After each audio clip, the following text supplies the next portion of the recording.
à Jocelyne Leroux, qui est la vice-présidente de la mutualité française Bretagne. C'est mon bras droit, en quelque sorte, ou gauche. Je suis gauchère, donc on va dire que tu es mon bras gauche. Je suis gauchère. Voilà, donc sa mutuelle d'origine, c'est Mutami.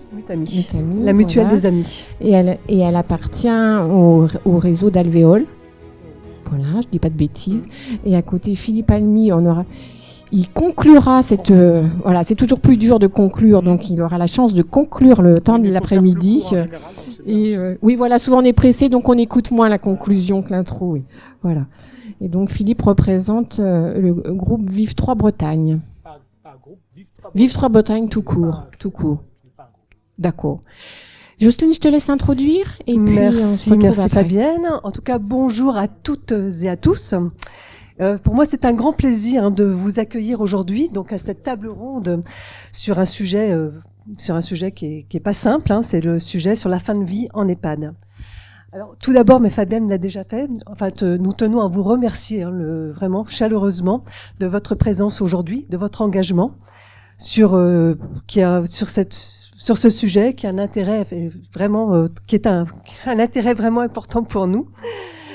Alors cette table ronde en fait est une initiative de la mutualité française Bretagne, donc en partenariat avec Alvéole qui est représenté juste ici et avec aussi le groupe, enfin pas le groupe, tu as dit Vive 3 Bretagne, donc l'Union de services mutualistes de Bretagne. Voilà, j'arrive pas à le retenir cette chose-là. Alors ces deux structures mutualistes, elles gèrent des résidences mutualistes et aujourd'hui elles sont confrontées à des défis communs. Alors ces défis communs, ce sont évidemment les difficultés financières qu'on peut rencontrer dans toutes les EHPAD aujourd'hui, ou encore des difficultés de recrutement. On sait que c'est très très dur sur le recrutement. Et aujourd'hui, nous avons choisi d'organiser cet événement pour réfléchir ensemble à l'amélioration de l'accompagnement qui est proposé dans nos établissements. Alors le choix du sujet de fin de vie s'explique par l'attente déjà d'une loi grand âge qui peine à arriver et on souhaiterait que ce soit vraiment une loi qui soit ambitieuse.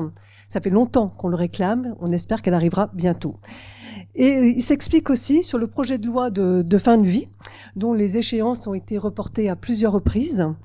Et je sais qu'on nous a promis que la prochaine échéance, ce serait certainement avant l'été 2024. Ça approche, mais comme ça a été reporté depuis trop souvent, on croise les doigts. C'est dans ce contexte que la mutualité s'est positionnée à travers son espace fédéral d'éthique en faveur de la promotion des directives anticipées, on en parlera certainement, du développement de réseaux de soins palliatifs ou encore de l'offre d'une aide à mourir. Nous sommes évidemment convaincus que cette table ronde sera l'occasion d'échanger des idées, des expériences et aussi des bonnes pratiques pour améliorer la prise en charge des résidents en fin de vie. Et encore une fois, merci à tous pour votre participation et votre engagement. Donc, Fabienne s'est présentée, donc je ne vais pas non plus la représenter. Vous savez que c'est la présidente de la mutualité française et qu'elle va animer cette table ronde. À côté, c'est Alexis Charcosset, donc professeur de philosophie, chargé de cours également à l'UBO et chargé de formation d'éthique pour la fondation ILDIS et également membre d'un comité d'éthique. Puis nous avons Virginie Jaguin, j'espère que je prononce bien Virginie. Jaguin, qui est donc directrice de l'EHPAD du Ponant à Brest. Et à côté, c'est Sandrine Audou, qui est également directrice de l'EHPAD Les Petits Pas, qui se trouve à Guilherme. Fabienne, je te laisse opérer et animer cette table ronde. Le dur boulot d'animer, non. Le dur boulot, c'est plus pour les intervenants. Alors, comme Jocelyne vous l'a dit, on a fait le choix de parler de la fin de vie. J'ai trouvé une petite définition officielle. Alors c'est assez facile, il suffit maintenant avec les réseaux et les sites internet, on trouve tout ce qu'on veut. Alors, il est dit qu'une personne est en fin de vie quand elle est atteinte d'une maladie grave et incurable, en phase avancée ou terminale et sans espoir de guérison. Alors, une fois qu'on a dit ça, finalement, on peut se dire que il reste encore un petit bout de temps à vivre, il reste du temps à vivre, et que ça vaut le coup de bien accompagner cette dernière période de la vie Voilà, et comme le rappelle Woody Allen, juste vous dire que la vie est une maladie incurable. Donc, on y passera tous. Alors, on a pris plusieurs partis pris, je sais pas si ça se dit comme ça, mais le premier, c'est de faire quelque chose un peu entre nous, c'est-à-dire que on va donner la parole à 2 établissements mutualistes. On aurait pu donner la parole aussi à des EHPAD associatifs ou municipaux. Voilà, c'est un parti pris qu'on a eu. Voilà, donc on donnera la parole à la résidence du Ponant et à la résidence Les Petits Pas. Voilà, pour parler de ce qu'on fait bien, mais pas seulement, c'est pas ça. Parler aussi de nos limites, de nos doutes, de ce qu'on arrive à faire, de ce qu'on n'arrive pas à faire. Voilà, d'interroger un petit peu ce temps qui reste. Voilà, et puis un autre parti pris, c'est de se dire que si on est dans le respect, si on est dans l'écoute, alors toutes les étapes de la prise en charge se dérouleront bien. Voilà. Il y a une petite hypothèse, c'est de se dire que si on respecte bien le temps de la vie, alors on peut bien accompagner le temps de la mort. Donc on va prendre le temps de parler de cet accompagnement-là. On a pris un autre parti pris, c'est de donner la parole à 2 directrices. Alors la plupart du temps, dans les débats, je ne sais pas si vous avez remarqué, on donne souvent la parole à des experts. Voilà. Des médecins, et qui plus est des hommes. Et ben là, on a fait un autre choix. Voilà. Donc, ça sera pas le milieu médical qui va venir parler de la fin de vie et ça sera pas des hommes. Voilà. Donc, on trouvait intéressant à la mutualité de donner la parole à des personnes qui dirigent parce que quelque part, c'est elles qui vont impulser le projet de l'établissement. Hein, c'est elles qui vont motiver les troupes. Et donc, ça passe aussi par elles, ce point de vue de l'accompagnement des résidents. En tout cas, elles vont nous en dire quelque chose. Et puis, en plus, je suis très contente de donner la parole à 2 femmes, donc c'est parfait. Voilà. Alors, est-ce que parce que ce sont des femmes, mais non, mais ça va venir, ça va être son tour, il est à côté de moi. Non. Après, est-ce que parce que ce sont 2 femmes, est-ce qu'il faut dire qu'elles sont plus sensibles à cette notion du prendre soin, du care, ça? Elles nous le diront ou pas. Je sais pas si c'est une approche un peu sexiste de voir les choses comme ça ou pas, mais bon, vous peut-être que vous nous en direz quelque chose. Et oui, on est quand même pour la parité ou la mixité, donc on est également très content c'était aussi un vrai choix de pouvoir donner la parole à un philosophe, voilà, histoire aussi de prendre un peu de distance ou de nous questionner, parce que vous allez voir qu'on a 2 directrices qui ont les mains dans le cambouis, donc c'est aussi bien de prendre un peu de hauteur, et ça c'est Alexis qui va nous permettre de le faire, donc un grand merci également. Voilà. Eh bien, du coup, alors vous avez compris, on va être vraiment sur la dernière période de la vie, mais on va pas être strictement sur la toute fin. On va en parler, mais c'est pas que ça. Hein. Donc on refait pas le débat sur l'aide active à mourir, pour ou contre l'euthanasie, des choses comme ça. On va sans doute en parler, mais c'est pas le sujet central de la conversation. C'est plutôt comment on accompagne les derniers mois, les dernières années, ça peut durer un petit peu et c'est tant mieux. Je veux bien que nos 3 intervenants peut-être vous présentiez. Jocelyne vous a officiellement nommé, mais bon, soit sur votre parcours, depuis combien de temps vous êtes là, ou peut-être une petite spécificité qui pourrait un peu donner un ton un petit peu à la façon dont vous dirigez. Je vais donner la parole déjà à nos 2 directrices et puis on finira par Alexis. Bonjour, donc je suis Sandrine Oudou, je suis directrice d'établissement pour personnes âgées depuis 13 ans. Donc c'est le 2e établissement dans lequel j'évolue, ça va faire 10 ans, je suis sur ma 10e année de direction pour l'EHPAD des Petits Pas et j'ai un parcours de soignant. Donc j'ai été infirmière, IDEC, cadre de santé et donc j'ai après passé mon master de direction. J'ai fait un master avec un volet sociologique, vieillissement et handicap à l'UBO à Brest, que j'ai obtenu en 2011. Merci Sandrine. Alors moi, c'est donc Virginie Jaguin, je dirige l'EHPAD du Ponant à Brest depuis 2 ans.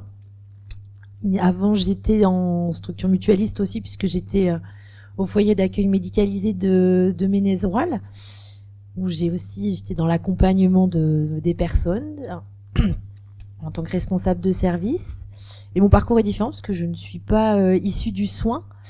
J'ai fait une formation juridique Donc une licence en droit et un master 2 en spécialisation de droit et gestion des personnes du secteur médico-social que j'ai fait à Toulon.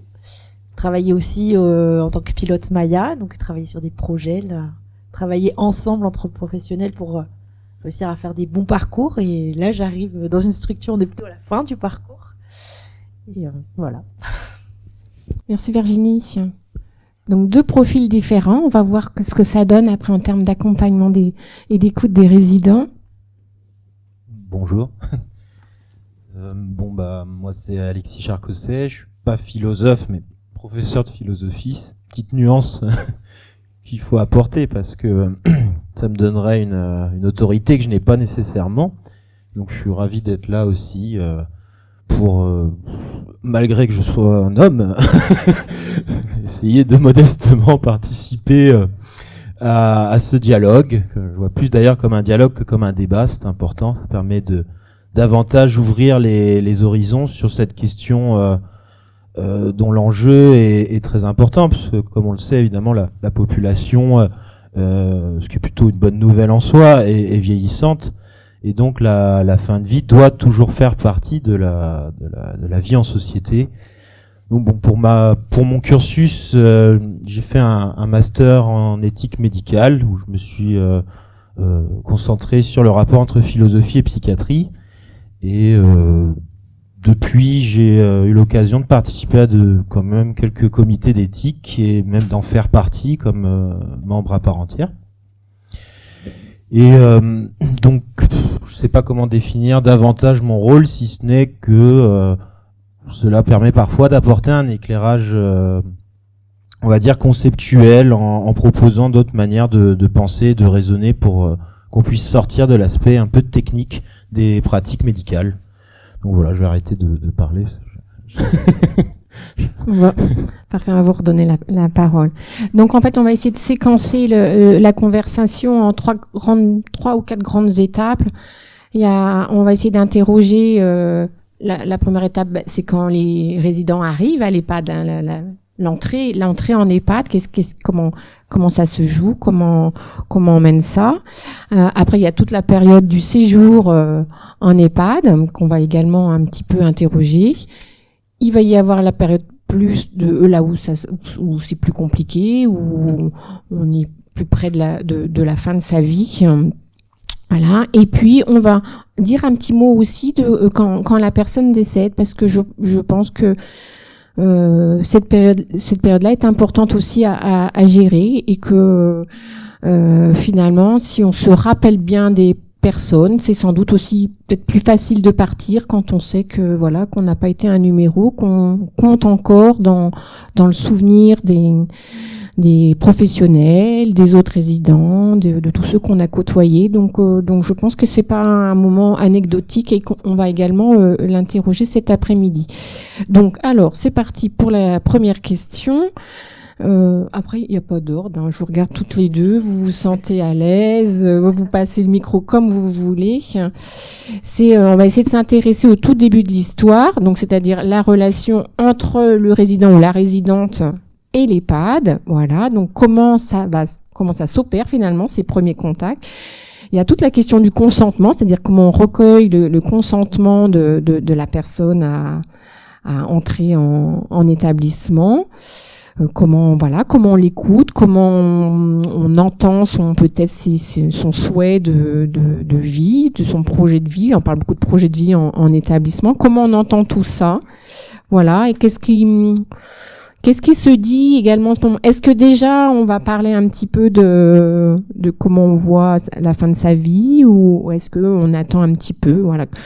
Bon, comment ça se passe le début? Voilà, parce que c'est important, les premiers contacts, c'est l'impression qu'on va avoir, c'est voilà. Alors, quand on est une directrice, ça commence déjà par le dossier d'admission qui est déposé dans l'établissement. Alors maintenant, on a un nouvel outil qui est via Trajectoire, donc le dossier il est en informatique, les personnes viennent plus déposer leur dossier. Mais on voit à quels établissements ils sont déposés. Pour le Ponant, beaucoup ne choisissent que le Ponant. C'est l'EHPAD du quartier. On y vient parce qu'on y connaît du monde, parce que voilà, on reste du même côté de Brest. Donc c'est aussi ce choix-là du lieu. Et quand les personnes entrent, dans toute notre procédure, on a la visite qui est obligatoire de la personne qui va rentrer dans l'établissement. Et là, on va vérifier son consentement. Parce que quand elle vient, elle visite et dire « Ah non, moi je viens pas là » ou « Oui, je suis contente, je vais venir ». Je croise des personnes que j'ai croisées dans mon quartier, d'anciennes copines. Et du coup, on est déjà dans cette première vérification du consentement. Donc il y a le travail aussi qui est fait par l'infirmière coordinatrice et par l'infirmier référent d'aller rencontrer le résident aussi à son domicile ou à l'hôpital, avant qu'il rentre. Donc on prend déjà les premiers éléments. Ensuite, on a la signature du contrat de séjour et on parlait des directives anticipées. Dès la signature du contrat de séjour, c'est abordé, c'est remis ces documents-là au moment de la signature. Et moi, mon discours, c'est toujours de redire, je vous remets une charte des droits et libertés, je dois respecter vos droits et libertés, toute l'équipe doit le respecter. Elle est affichée sur notre mur, mais elle est concrète. Et si on veut respecter vos choix, il faut nous les donner. Vous avez le droit de vouloir vous soigner, d'aller à l'hôpital. C'est un choix, vous avez cette liberté-là, comme tout citoyen. Mais vous avez aussi le droit de pas vouloir. Il faut juste nous l'écrire. Parce que peut-être qu'un jour, vous pourrez pas parler, et vous ne pourrez plus le dire par vous-même, votre choix. Et nous, ce sera notre document de référence, et on va les appliquer au mieux. Bon, évidemment, la famille sera sollicitée, mais au moins, c'est eux-mêmes qui enclenchent cette démarche-là. Donc, voilà, ce consentement... Donc une pratique avec donc une visite, si j'entends bien, de l'établissement, et puis des choses qui sont parlées, donc dans le bureau de la directrice, avec l'ensemble des documents à consulter, à signer. Voilà. Est-ce que ça se passe un peu pareil à Guilher? Comment vous procédez? Le résultat va être à peu près le même, mais c'est vrai que la façon de le dérouler n'est pas du tout pareil. Nous, on consulte, donc on fait une commission d'admission tous les 15 jours, donc assiste le médecin, parce que on fait partie des établissements qui ont un médecin coordonnateur et prescripteur.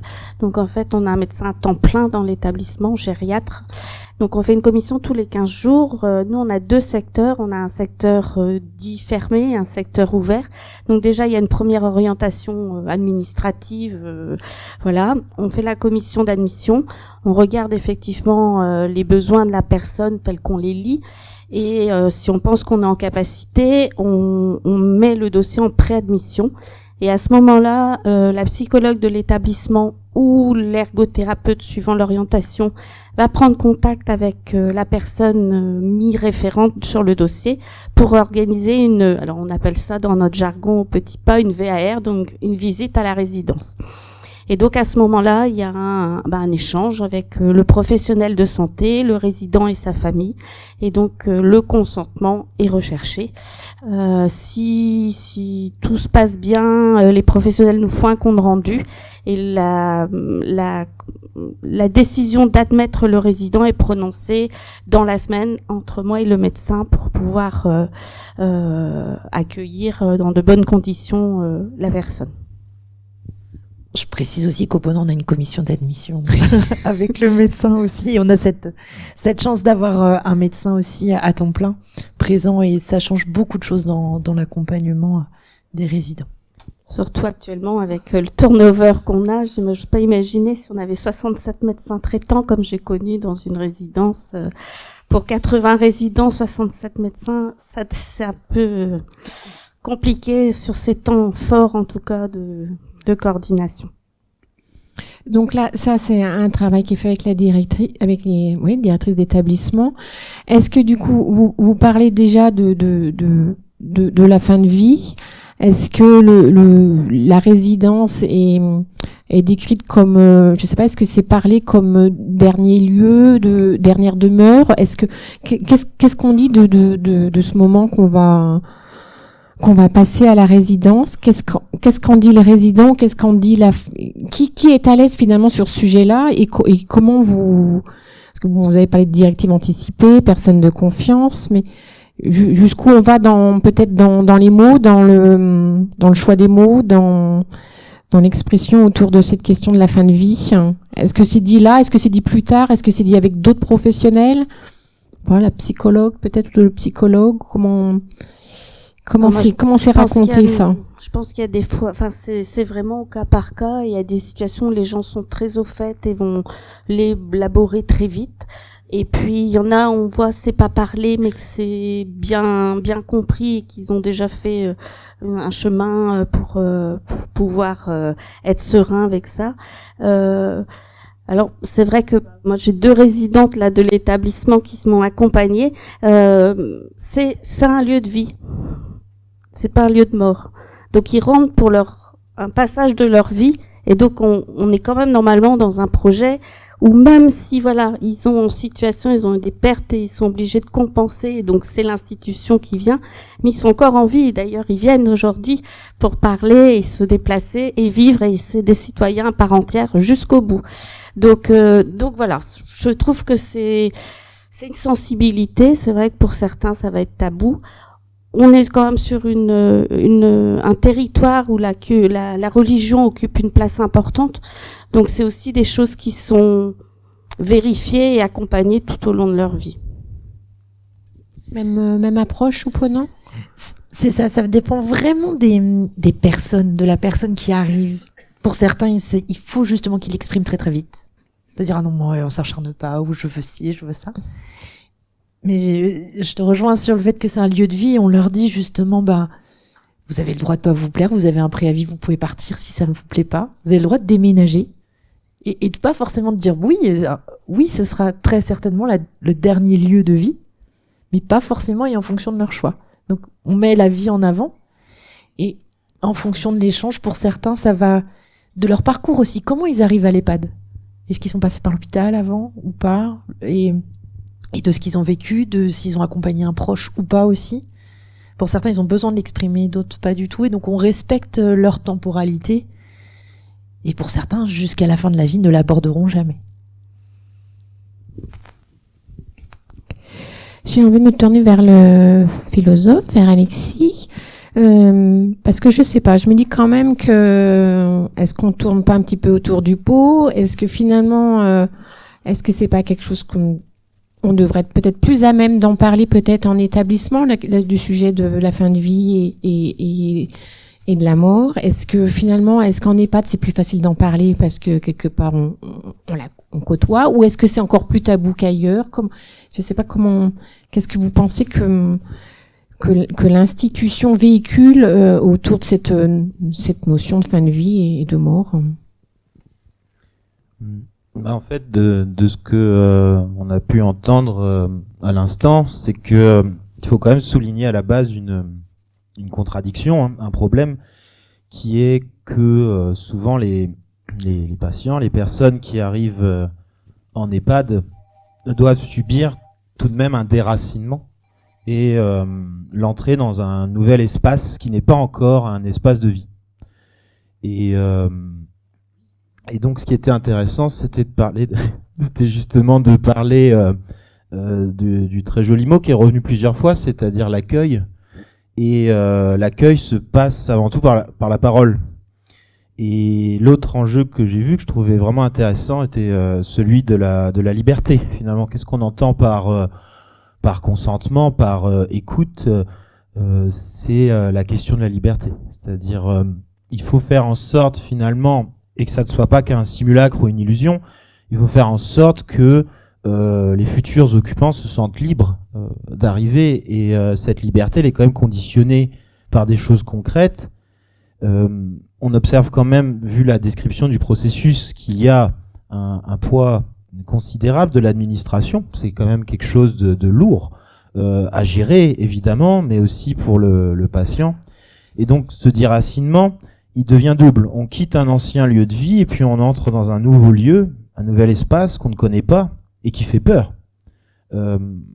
Parce que, comme vous l'avez dit juste avant, si on rentre dans le cœur du problème, c'est la représentation de l'EHPAD, c'est que c'est un lieu qui effraie et qu'on souhaiterait mettre bien loin, alors qu'en réalité, il en est tout autre, manifestement. Donc pour le patient, l'enjeu, c'est de respecter sa liberté et de faire en sorte, par un coup du sort, j'ai presque envie de dire, mais qu'il choisisse librement d'y adhérer. C'est la condition, en fait, sine qua non d'une nouvelle forme de vie et d'habitation de cet espace. Donc, concernant la question de la parole et de certains tabous, notamment celui d'une mort proche, je pense que personne n'est dupe mais que je suis pas sûr qu'il y ait une nécessité d'en parler directement. Déjà parce que c'est connu et que vivre, ce n'est pas tout le temps parler de la mort. En un sens, même vivre, ça ressemble à un jeu que on essaye tous de mener, de nous faire oublier qu'on va mourir. L'EHPAD ne doit pas, par définition, échapper à cette habitude ludique, j'ai presque envie de dire, et doit continuer à pouvoir offrir une forme de divertissement. D'autant plus que cette question du divertissement devient de plus en plus intense, puisque le temps, en un sens, s'allonge, mais se raccourcit aussi, quoi. Et juste pour finir là-dessus, le terme de fin de vie est intéressant et peut peut-être éclairer là-dessus. En philosophie, le mot fin renvoie à la fois au terme, ce qui aboutit, ce qui se termine, mais également à la finalité, c'est-à-dire au but. Et en fin de compte, le terme de la vie, c'est le même depuis le départ, mais la finalité, elle change en fonction des époques de la vie. Évidemment, bien vivre à 18 ans, à 30 ans, à 40 ans, ce n'est pas la même chose que bien vivre dans un âge plus avancé, du fait que les conditions sont différentes. Et l'enjeu, je trouve, c'est vraiment, encore une fois, le mot-clé de l'accueil, de sentir que les individus sont là pour continuer à jouer le jeu de la société, c'est-à-dire à être reconnus, à se divertir. Donc la parole liée à la mort a toujours quelque chose de définitif et d'absolu. Et par conséquent, sur la mort, il y a peu à en dire, finalement. Et il n'y a pas non plus de bon discours sur la mort. Et ça, depuis 2500 ans, les philosophes sont bien au courant, puisque aucun n'a eu le fin mot là-dessus. Ils sont plus là pour nous le dire, en plus. Pas nécessairement, oui. Bon, donc, on peut pas forcément en parler. Bon. Ça, alors, je sais pas, est-ce qu'il y a des psychologues dans la salle? Des établissements, des EHPAD? Non, ils sont pas venus, les psychologues? Non, parce qu'il me semble qu'il y a aussi un travail qui peut être fait avec les psychologues pour justement mettre des mots sur sur les situations, sur ce qu'on vit, sur les difficultés. Et donc, ça aurait été intéressant de croiser ça avec. Mais bon, donc il n'y a pas de psychologue dans la salle, donc. Par contre, on a des professionnels qui vont repérer ces difficultés liées à la mort, ces craintes. Même si c'est pas verbalisé en tant que tel, j'ai peur de la mort, mais on va voir un état psychique qui se dégrade et vont orienter vers le psychologue. Et c'est vrai que c'est dans ces petits mots du quotidien qu'on va ramener ça. Même si ce n'est pas abordé, c'est pas un tabou. La mort fait partie de l'établissement. C'est pas un tabou, mais c'est pas l'actualité de tous les jours. Hein. On va pas en parler tout le temps. Mais non, c'est pas tabou et au vu des expériences de vie des résidents, ils peuvent en dire beaucoup de choses, mais je pense qu'il n'y a pas tout le temps l'envie non plus. Ok. Donc, alors, on va donc, une fois passé le moment de l'accueil, de l'entrée, là, voilà, apprendre à vivre en EHPAD, apprendre à se connaître. Moi, j'ai cru comprendre qu'on arrivait de plus en plus tard, hein, puisqu'en fait, la politique aujourd'hui, c'est de rester le plus longtemps chez soi. Donc, ça veut dire que quand on a un petit peu épuisé toutes les possibilités du rester chez soi, on rentre en établissement. Donc, sans doute plus dépendant, plus âgé. Est-ce que du coup, on peut encore construire un projet de vie, enfin, qu'est-ce que ça peut être comme impact en termes de peut-être de projet ou d'accompagnement de personnes qui arrivent très tardivement? Est-ce que pour vous voyez une différence en termes d'accompagnement ou est-ce que les projets de vie sont toujours les mêmes, ou est-ce que finalement on a des personnes, c'est ça, plus âgées, très âgées, voire très dépendantes qui. Alors, très Je âgées, sais pas, je veux bien oui. peut-être un tout petit mot de stats ou de. Est-ce que je sais pas, en quelques années, est-ce que la moyenne d'âge a beaucoup augmenté? Est-ce que vous disiez qu'il y avait davantage de décès aujourd'hui, c'est ça? Donc, Pour nous, sur l'établissement, la moyenne d'âge est de 89 ans et 6 mois. Donc, quand j'ai commencé il y a 10 ans, c'était 83 ans et 6 mois. Aujourd'hui, on a 23 résidents nonagénaires, dont 2 centenaires. En plus des nonagénaires, donc oui, ils arrivent très âgés, mais ils arrivent par rapport à nos moyens et nos ressources, ils arrivent quand même debout ou avec une aide mobile, mais en tout cas une aptitude encore d'autonomie et physique. Ce qui va plus vite, c'est la découverte des pathologies. Alors là, on est le post-Covid, donc il y a eu des ralentissements d'accompagnement. Il y a eu et puis il y a le plan cancer par exemple. On arrête les contrôles à 75 ans et comme aujourd'hui ils ont 95 ans, et on découvre à 95 ans à l'entrée du résident qu'ils ont un cancer généralisé avec des métas. Et donc voilà, c'est plutôt tout l'enchaînement. C'est vrai qu'ils rentraient, ils avaient 76, 83 ans avant, mais à peu près dans les mêmes profils. Par contre, on ne développait pas les mêmes pathologies et leur durée de vie est plus écourtée, leur temps de séjour est plus écourté. Là, on a en moyenne à 3 ans.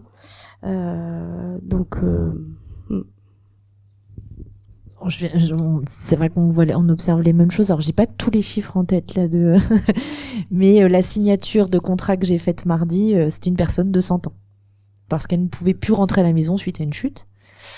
On observe des nonagénaires, on a de nombreuses personnes nonagénaires polypathologiques et c'est vrai que de plus en plus les personnes rentrent parce qu'elles ne peuvent pas rester à la maison. Le motif retour à domicile impossible quand on passe de l'hôpital en SSR, sont de plus en plus nombreux et des besoins en soins très importants. Et en fait, les personnes vont rentrer à l'EHPAD quand tout le reste a été essayé. Et c'est vrai qu'on voit une augmentation des décès, des diminutions de durée de séjour, des durées de séjour qui se réduisent maintenant quelques semaines dans l'EHPAD.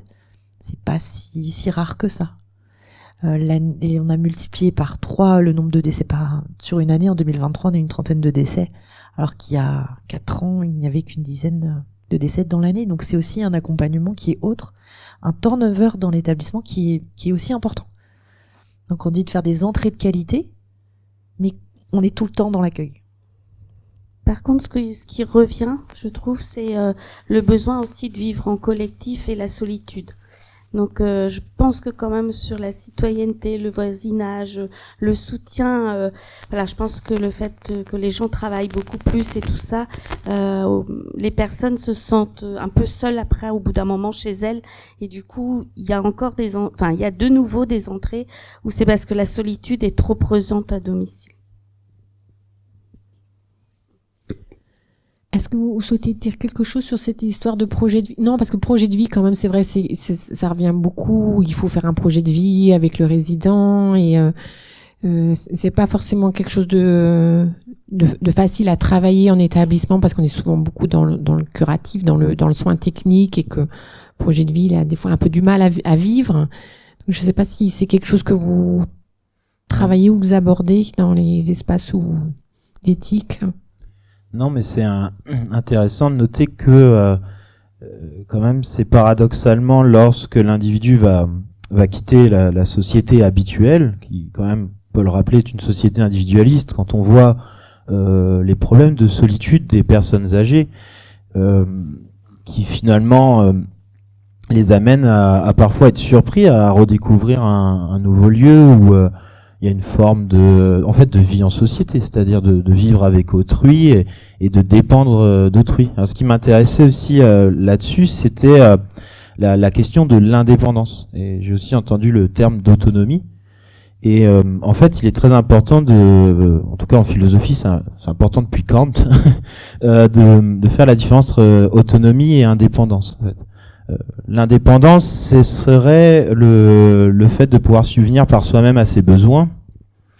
Si l'individu pouvait faire ça, on vivrait pas en société. Donc en fait, l'indépendance, c'est un peu une illusion en tant que telle, mais il y a des degrés. Voilà, on est plus ou moins en fait dépendant, quoi. Arrivé à un âge plus avancé, la situation de vulnérabilité de la personne fait que elle est de plus en plus dépendante. Mais ça n'empêche pas, par contre, l'autonomie qui, elle, on va dire, se passe plus du côté d'une liberté intérieure. L'autonomie, c'est la manifestation d'une volonté.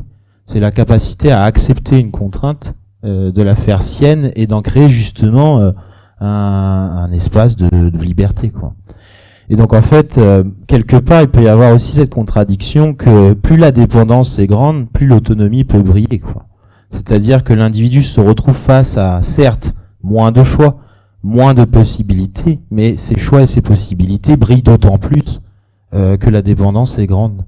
Donc il y a encore un jeu à opérer dans cet espace-là, quoi. Et là, ce qui est la nouvelle donnée, par contre, c'est vrai qu'on la réalise pas assez, sans doute, c'est que il faut par contre faire ce jeu contre la montre, parce que manifestement, c'est étonnant quand même, un mois, ça passe sans doute, hélas, trop vite. Et pour habiter un lieu, il faut du temps. Il faut du temps pour s'acclimater, quoi. Donc, je pense que c'est cette donnée-là qui sans doute peut poser de nouveaux problèmes. Alors quelque part, ça repose sur une bonne nouvelle. Ça veut dire que les individus peuvent vivre de manière habituelle de plus en plus longtemps. Mais d'un autre côté, c'est un nouvel enjeu pour l'EHPAD de pouvoir reconfigurer cet espace où le temps est beaucoup plus précieux, quoi. Oui, vous suivez. Oui, après tout, c'est vrai, j'ai pas fixé les règles du jeu. Si vous souhaitez intervenir en cours de discussion, pourquoi pas, on s'adapte. Monsieur Larsonner, vous voulez... pourquoi pas, ouais. Tout est possible. Merci beaucoup, ce sera très court, et c'est vraiment sur le sujet qu'on évoque là, qui moi m'inspire une question sur le parcours de vie, en fait, de personnes qui vieillissent et qui deviennent de moins en moins autonomes. En fait, ce que vous décrivez là, de séjours assez courts, en fait, est vraiment à la fin de vie. C'est un peu ce que je vois aussi dans mon quotidien de gens qui frappent en permanence ou de familles qui viennent me consulter ou pour X sujet. Et ça interroge un petit peu parce que on voit aussi des parcours parfois plus faciles, peut-être plus réussis, c'est pas à moi d'en juger, quand des personnes ont fait le choix assez tôt d'aller vers une résidence senior, puis un EHPAD, puis voilà, où il y a eu au fond une démarche volontaire de la personne qui se dit un peu plus tôt, peut-être je sais pas vers 80 ans ou un peu avant, que précisément elle quitte son domicile habituel, où elle est un peu seule, où elle peut construire un parcours. Et avoir précisément un temps, comme vous disiez, monsieur, pour vivre dans une nouvelle vie, un nouvel espace, une nouvelle sociabilité aussi. Et quelque part, dans ce virage du tout à domicile, avec beaucoup d'aide à domicile, ça se passe bien un certain temps, peut-être une dizaine d'années, et puis à la fin c'est compliqué, puis on arrive à un âge où c'est encore plus difficile d'aller en établissement. Et on n'a pas le temps non plus de s'installer quelque part, en EHPAD par exemple. Et donc votre regard m'a intéressé, de professionnel, de philosophe, enfin dans vos positions et de là où vous parlez, sur cette fin de vie qui me semble insuffisamment pensée aujourd'hui comme un parcours, où on peut peut-être passer par différentes étapes, voilà, justement pour ne pas être dans une forme de brutalité à un moment où juste c'est plus possible, où il n'y a plus de choix. Voilà.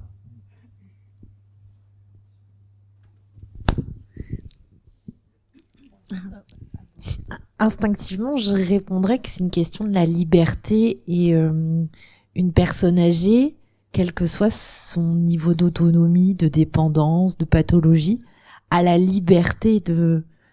Et maintenant, ça s'est développé avec tous les services qu'il y a, la liberté de choisir. Et peut choisir de ne pas anticiper sa dépendance. Et certains, on le voit, comme ils décident de ne pas parler de la fin de vie, de la mort. Et que certaines personnes vont le faire. Alors, quand je regarde la salle, je regarde les résidents de l'EHPAD du Ponant qui sont là. C'est des choix que chaque personne a fait un choix. Ça dépend de leur projet à eux. Et que certains, ils auront fait le choix d'aller jusqu'au bout. Et même en prenant des risques. Et le droit au choix, le droit au risque, je pense qu'il faut au maximum le garantir.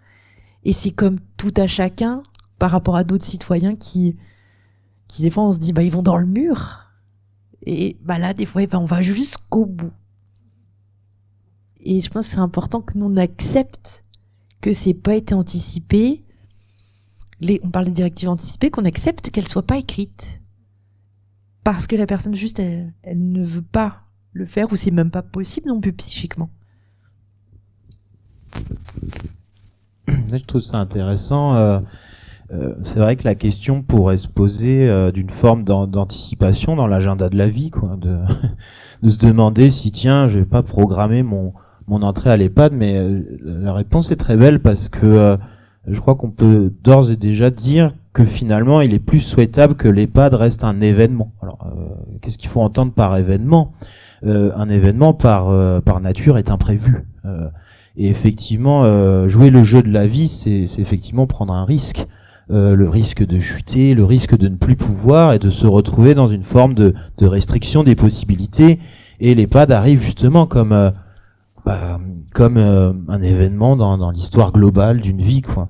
Et c'est vrai que le fait de l'anticiper, c'est également le fait de rationaliser ça et d'organiser.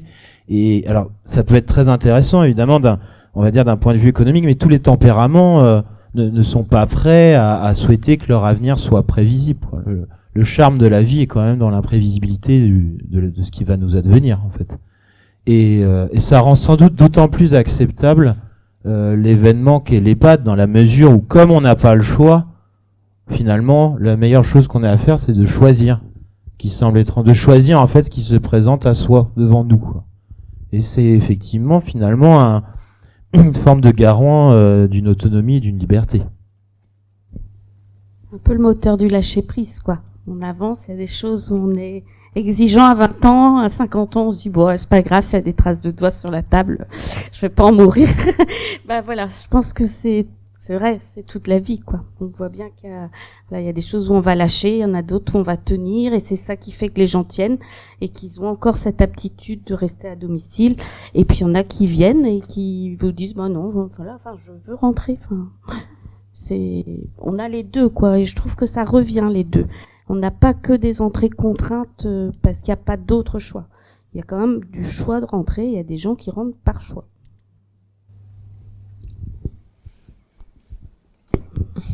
Oui. Alors, attendez, bougez pas.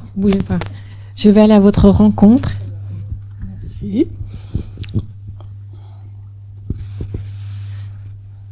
Nous parlons de la fin de vie.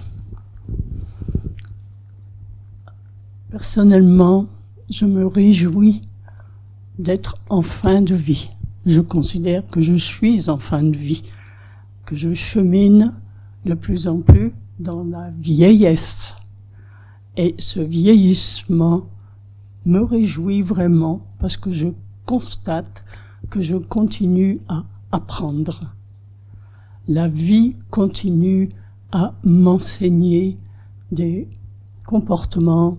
Je suis entourée de personnes, comme vous le dites très justement, qu'on ne voit que quelques semaines et qui malheureusement disparaissent, qui étaient là le matin au petit déjeuner, qui à midi ne sont plus. Nous sommes dans un environnement où toutes les personnes sont toutes âgées, toutes cheminent vers la fin de vie, vers ce que nous n'aimons pas appeler la mort, mais qui fait partie de la vie, et jusqu'au bout. Et mais ce qui m'attriste le plus, ça fait 5 ans que je suis au Ponant, 5 ans que je suis en maison de retraite, j'ai 85, bientôt 86 ans, et je suis étonnée de voir combien rarement je peux parler de mort, de la mort, avec les autres résidents qui sont autour de moi. Ils ne veulent pas en parler. Alors que pour moi, c'est un sujet qui me réjouit. Et je voudrais partager ça, mais c'est pas possible.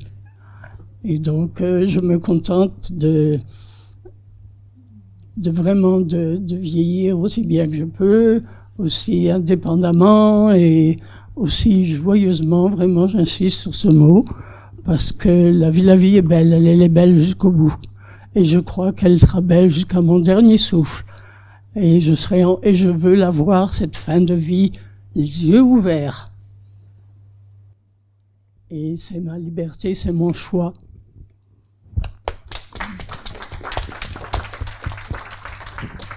Merci, c'est un joli témoignage et je trouve ça va faire peut-être une petite transition parce que je voulais, de toute façon on reprendra à suivre les questions, mais du coup je voulais aussi qu'on puisse parler de ce moment-là du coup. Alors dans mes petites notes, je l'avais appelé le début de la fin parce que je savais pas trop comment exprimer ça, mais qu'on puisse aussi parler de comment on choisit sa fin de vie et sa mort. Ça fait aussi partie de la... Alors, même si j'ai bien entendu qu'on n'en parlait pas tous les jours, mais effectivement, on n'a pas non plus... Mais je voulais savoir un petit peu comment on gérait ça, ce début de la fin, là, quand les choses deviennent compliquées, que la mort peut se préciser, ou qu'en tout cas, il y a davantage de souffrance et de...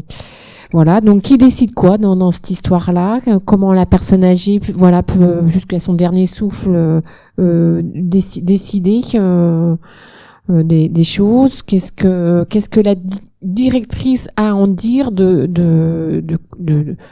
comment on va accompagner ça? Je me pose la question est-ce que finalement on n'est pas un petit peu dépassé? Est-ce que le poids du médical va pas du coup davantage? Est-ce qu'on va pas un petit peu du coup pencher davantage du côté du soin, du médical, de quelque chose? On sait que c'est un petit peu médicalisé quand même ces questions-là. Est-ce qu'elles le sont pas trop? Voilà, c'est un petit peu ces réflexions-là, comment une directrice peut dire un mot, enfin je sais pas comment ça s'organise aussi au sein de l'équipe. Question-là, comment ça s'organise au sein de la famille.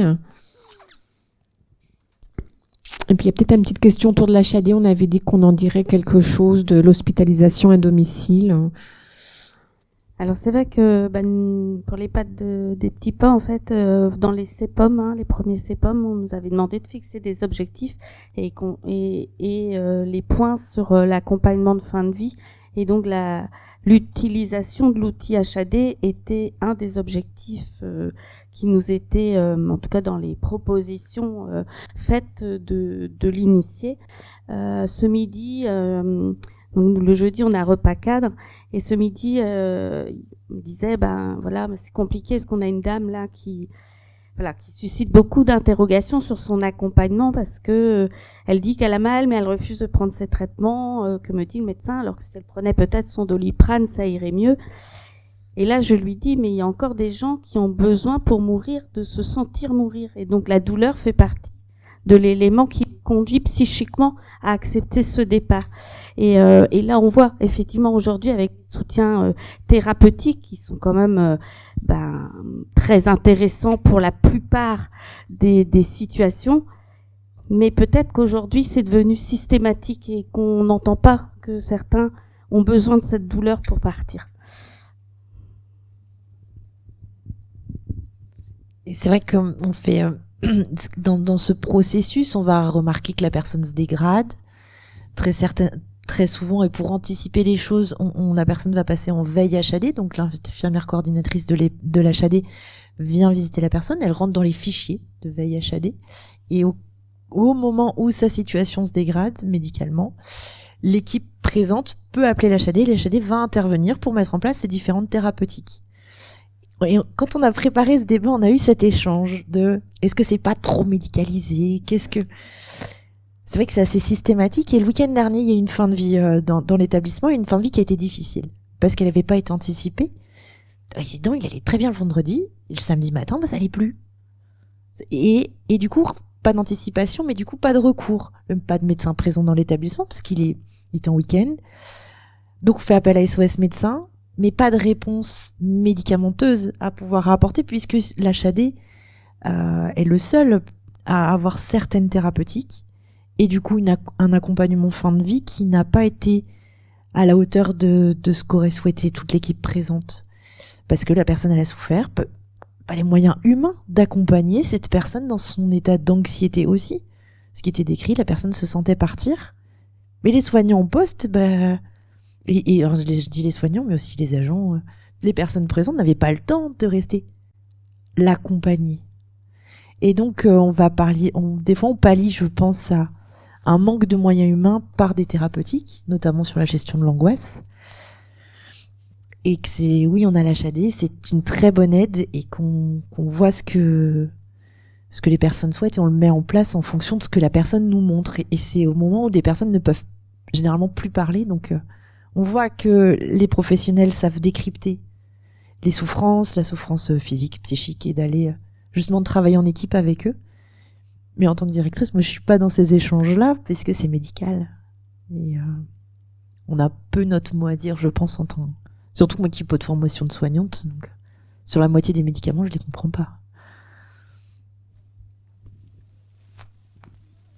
Je suis en train de réfléchir parce qu'effectivement, je crois que je vais donner attention à les professionnels dans la salle. Je vais vous donner la parole sur cette histoire-là. Préparez-vous. Mais lui intervenir, Alexis. Non, mais je pensais au rapport entre justement le médical et la vie elle-même.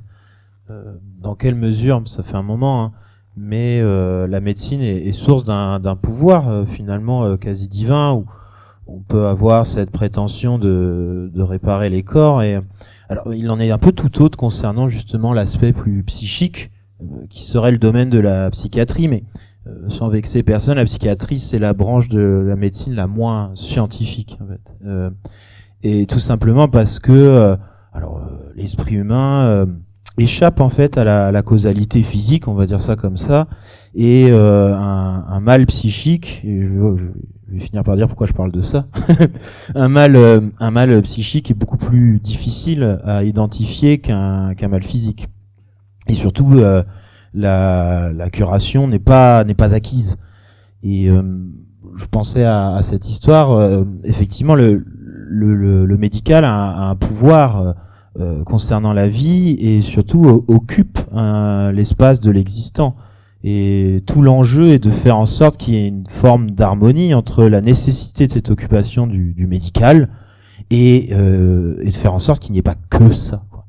Et dans le que ça, c'est là en fait que va résider le petit noyau de liberté auquel on tient tous, quoi.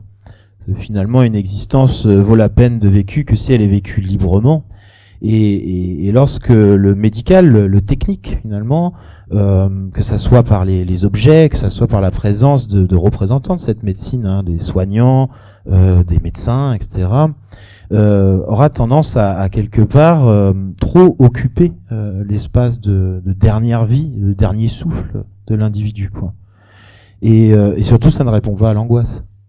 Parce que la seule chose qui répond à l'angoisse, même d'un point de vue psychiatrique, c'est autrui, en fait. C'est autrui par la transcendance de sa présence qui nous amène à sortir de notre angoisse. Je vais mourir, certes, j'ai peur, oui, mais je suis là. Et dans cette réponse que autrui nous donne, nous sommes là, nous accompagnons par une sympathie, c'est-à-dire un partage de la souffrance. Je ne dis pas que ça soigne totalement l'angoisse, mais qui peut soigner vraiment ça. Mais en attendant, ça occupe une forme d'ultime consolation, quoi. Et donc l'importance de la présence humaine l'emporte sur l'importance de la présence purement médicale, quoi. Et je me permets de rajouter ce qu'on dirait des tout petits soins, un soin de bouche, une hydratation, un positionnement, un massage des mains, une crème qui va justement permettre juste d'apaiser. C'est pas un soin curatif ou de pouvoir prendre le temps de mettre des huiles essentielles, de voir bien s'avérer que la luminosité dans la chambre convient à la personne qui est en train de partir. C'est ces toutes petites choses qui permettent de faire un bon accompagnement. Et c'est vrai que c'est du temps, c'est de l'investissement aussi auprès de la personne. C'est ce qui aussi habite nos professionnels, hein. C'est vrai que quand ils ont cette satisfaction d'avoir été là, d'avoir pu, par des petits gestes, être auprès de la personne, c'est une belle conclusion. Et du coup, le décès est plutôt un événement, mais pas un drame. Par contre, quand on a des fins de vie un peu loupées, en tout cas, c'est le ressenti qu'ont les professionnels. On sait que ça affecte beaucoup l'équilibre et l'organisation de l'établissement pendant des semaines, quoi. Voilà, effectivement, les résidents, les salariés, quand on a 9 décès en 5 semaines, sont forcément abîmés aussi. Donc, si en plus il y en a 2 ou 3 où franchement ils ont l'impression, parce que des fois ils sont exigeants et très durs avec eux-mêmes, on a quand même des moyens limités, hein. Aujourd'hui, on a une infirmière pour le week-end pour 80 résidents. Quand on a 2 ou 3 fins de vie, plus tous les autres résidents qui ont besoin de soins et d'attention, c'est sûr que ça fait faire des choix. Et du coup, là aussi, quoi, ça met un petit peu en tension psychique le professionnel. Si je peux me permettre, faut mieux mourir en semaine que le week-end. Ça, hein. Eh ben oui, Donc, conseil aux résidents qui sont dans la salle, arrangez-vous. Hein, vous serez mieux accompagnés. Alors oui, je veux bien, moi, le point de vue des professionnels. Ouais, très bien. Alors, je vais aller à votre rencontre pour petite expression. Donc, bonjour, moi je suis Florian, un des infirmiers de la résidence du Ponant. C'était juste pour rebondir rapidement sur ce qu'avait dit Madame Jaguin par rapport à ce qui s'est passé du coup, et pour aller un peu plus dans le détail de ce qui s'est passé sur ce week-end par exemple.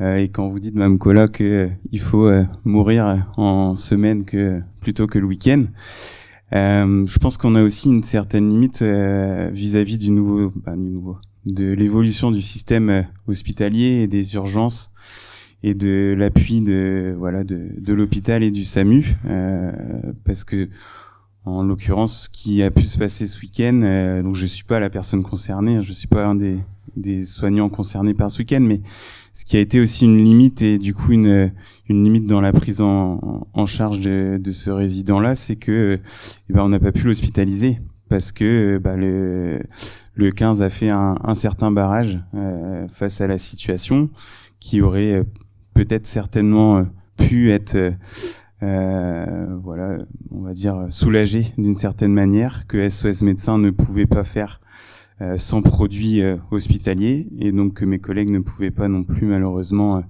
soulager plus que par les prescriptions faites par SOS. Et donc quand on dit oui que on n'a pas forcément le même accompagnement en semaine que dans le week-end ou dans la nuit, c'est vrai.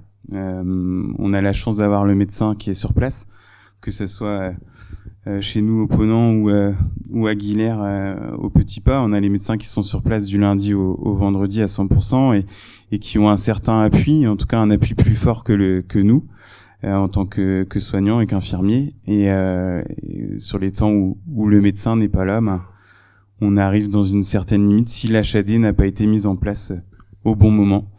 Ce qui n'est pas toujours le cas parce qu'on peut pas devancer toutes les dégradations brutales de l'état général des résidents. Donc voilà, c'était pour aller un petit peu conforter ce que disait Madame Jaguin. Merci Florian. Alors ça amène des réactions. C'est Madame Achadé qui va parler, non ? Je suis présidente à la HAD 35 et je voulais juste apporter un témoignage. On a mis en place avec le CHU de Rennes une activité qu'on appelle urgence palliative pour venir justement en aide aux EHPAD pour quand elles sont dépourvues, pour faciliter les soins palliatifs quand ça arrive. Donc c'est quelque chose qui se porte. On a un médecin et une infirmière qui est en place et effectivement, comme il y a de plus en plus de décès en EHPAD, on va peut-être mettre 2 médecins sur cette activité qui est importante pour les personnes, surtout pour les EHPAD. Et c'est vrai que sur le 35, on a mis en place aussi ce qu'on appelle les astreintes de nuit pour les EHPAD pour éviter des hospitalisations. Donc c'est un témoignage. Oui, week-end aussi. On travaille très très bien avec et que c'est vrai, ils répondent la nuit, le week-end, mais ils ont un territoire sur le territoire brestois qui est très très vaste. Donc c'est vrai qu'il y a des moments de réactivité qui peuvent être longs. Mais c'est vrai qu'on travaille très bien, ils nous accompagnent dans des démarches palliatives. Mais on voit bien que maintenant il faut que ce soit anticipé. Et c'est justement là où ça peut être problématique quand ça l'est pas. Là, si je comprends bien, c'est un stade supérieur, c'est-à-dire que il y a moyen d'appeler quand rien n'est prévu, c'est ça, hein, quand rien n'est anticipé, il y a une sorte d'appel d'urgence.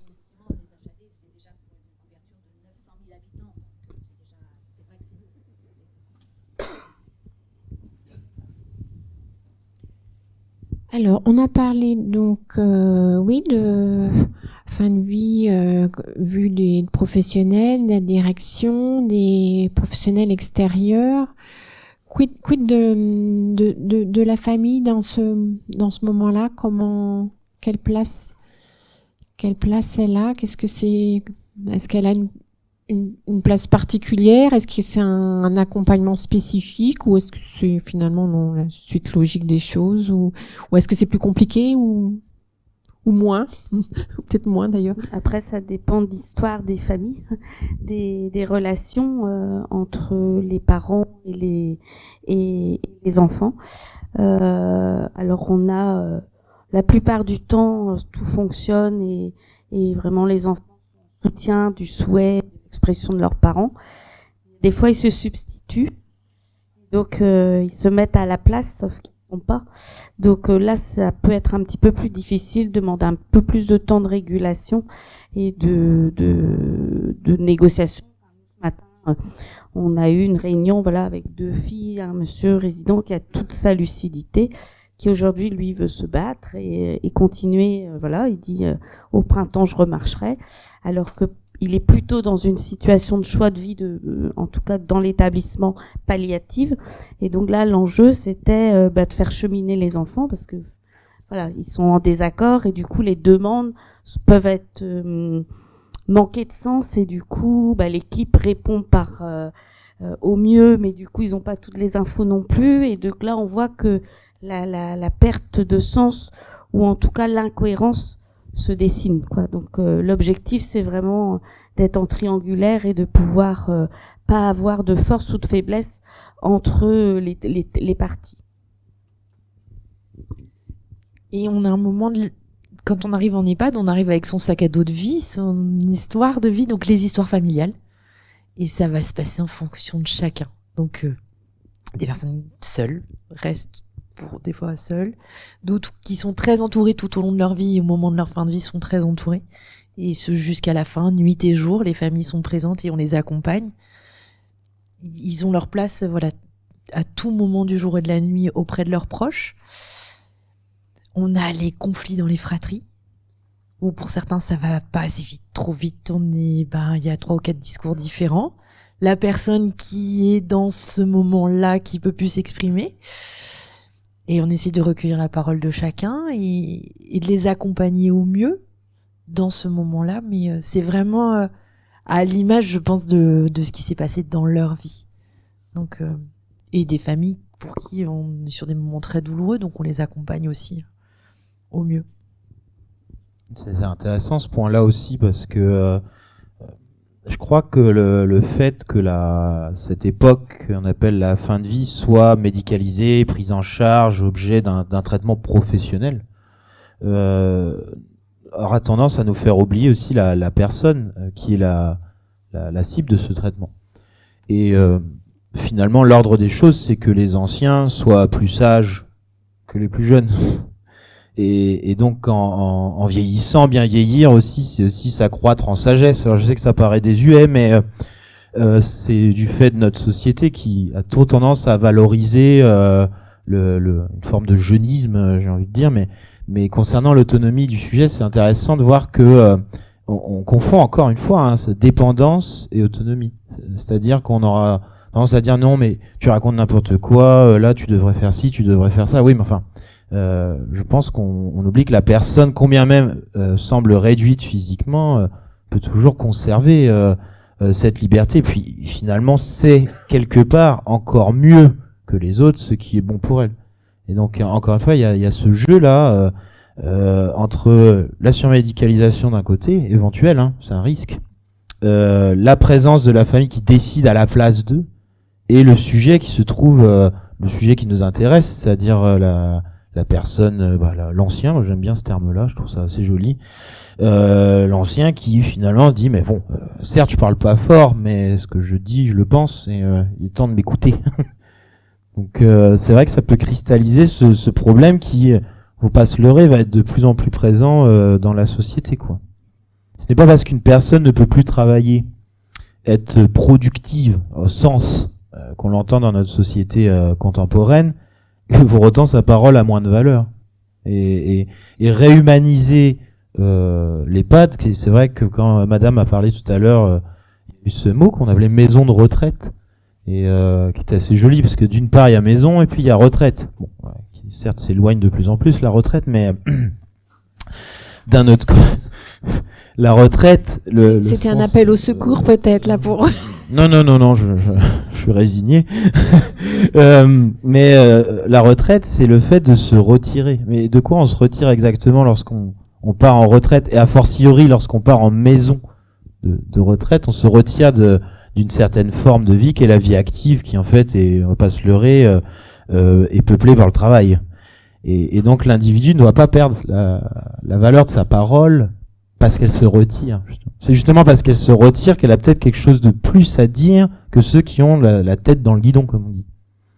Donc c'est bien, je trouve, de réhumaniser ou humaniser encore plus l'EHPAD, c'est à nouveau entendre ce qu'ont à nous dire les anciens, quoi. Je trouve que c'est un regard qui est d'autant plus important, et donc continuer cette logique de faire de l'EHPAD un lieu d'accueil, un lieu de vie, c'est aussi donner la possibilité d'aller consulter les gens qui ont vécu, qui continuent à vivre et ont sans doute des choses à dire aux générations qui leur succèdent, quoi. Il y a quand même eu à un moment là, avec la crise liée à Orpea, un sacré critique des EHPAD quand même, où on voulait plus, enfin tout était diabolisé, tous les EHPAD fonctionnaient mal et plus personne ne voulait y aller. Je vous interrogerais bien, vous, Alexis, est-ce que justement dans cette histoire de réhumanisation de la fin de vie, est-ce que l'EHPAD a un vrai rôle à jouer, quoi? Est-ce que vous croyez que finalement le fait d'être en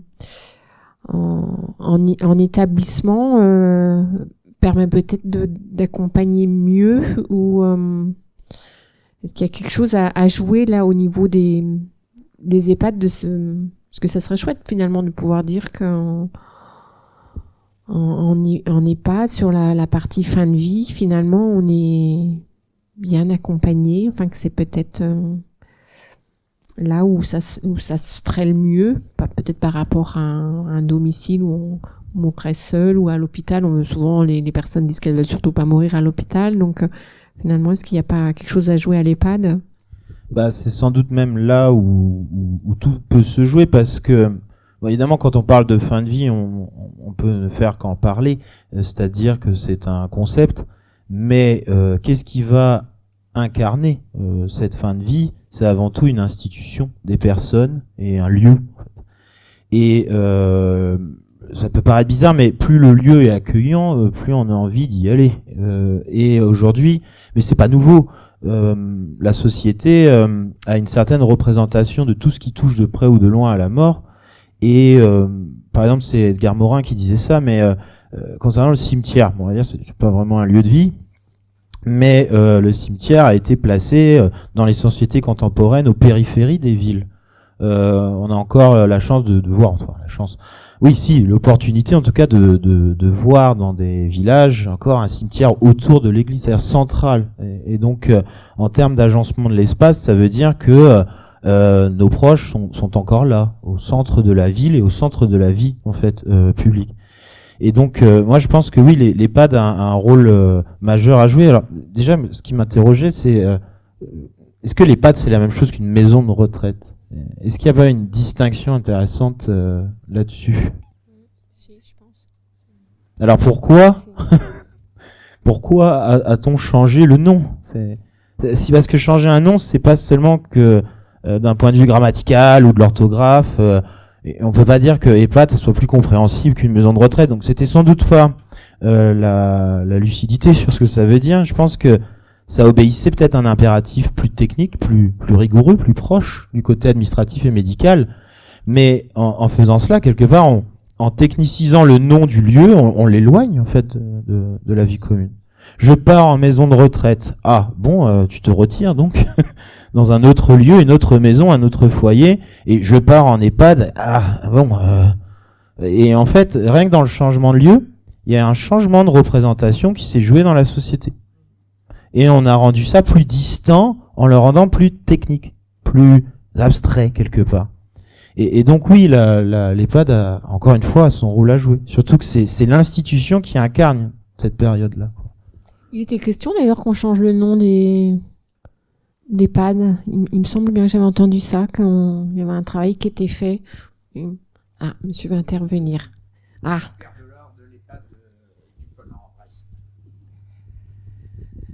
Oui, alors moi j'ai une définition tout appropriée entre maison de retraite et EHPAD.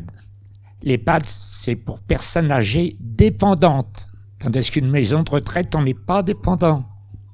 Voilà la petite différence. Et puis comme on a parlé de la mort, justement, on est là pour parler de la mort et de la fin de vie. Moi j'ai que 80 ans et j'ai signé pour 20 ans, vous voyez. J'ai pas envie de mourir. Par contre, il y a une chose qui quand même c'est de savoir si je vais souffrir avant la mort. La souffrance physique. C'est ça qui vous voyez. De mourir, ça me fait pas peur, parce que je vais m'endormir comme on s'endort dans son lit, s'il y a rien de... Mais c'est souvent la souffrance. Vous voyez, c'est une question qui est... Et en plus, alors, la mort, c'est un sujet tabou dans les EHPAD. On n'en parle pas. À ma table, on en rigole, on en blague. Il y a un autre sujet aussi qui est tabou dans les EHPAD, c'est l'amour. Ça, c'est tabou, on n'en parle pas. Par contre, j'ai écouté madame, là, qui est adhérente ou une association qui est très intéressante. Est-ce que nous, on peut profiter de cette chose ici à Brest? Alors, nous travaillons déjà avec la CHAD, monsieur Delors. Merci à tous. Merci à vous. Alors, il y a quelques années, la Mutualité française a travaillé sur la vie affective et sexuelle dans les établissements. Donc, c'était quelque chose, on a essayé de faire en sorte que ça soit moins tabou. Après, sur la mort, vous êtes deux à dire que c'est assez tabou et qu'on n'en parle pas. Et vous seriez preneur de... Vous aimeriez qu'il y ait peut-être des temps où on vienne parler de ça avec... Oui, il faut laisser comme ça. Ouais. Ouais, c'est ça, faut respecter, je pense. Mais je pense que c'est tabou aussi avant, en fait. Hein, c'est...